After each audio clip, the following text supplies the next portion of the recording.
જંબુસર તાલુકાના નોંધણા વલીપુર ગામે ભરવાડ સમાજના બે જૂથ વચ્ચે વાડની સાઇડ બાબતે અથડામણ થઈ જતા 4 ઇસમોને ઈજા થઈ હતી। ઈજાગ્રસ્તો પૈકી એક ઈજાગ્રસ્તને વધુ સારવાર માટે વડોદરા રેફર કરાયો હતો। અથડામણ દરમિયાન ફાયરિંગ કરવામાં આવ્યું હોવાનો પણ આક્ષેપ થયો છે।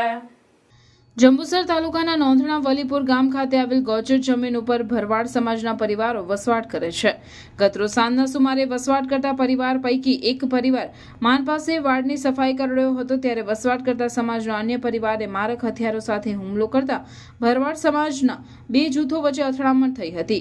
આ અથડામણમાં નાગજીભાઈને નાકમાં, રામજભાઈને વેચાભાઈને માથામાં, સવાઈ જગજીભાઈને ઈજાઓ પહોંચતા તમામને જંબુસર સારવાર માટે હોસ્પિટલમાં લાવવામાં આવ્યા હતા, જ્યાં વધુ ઈજાગ્રસ્ત રામજીભાઈને વધુ સારવાર માટે વડોદરા રેફર કરાયા હતા।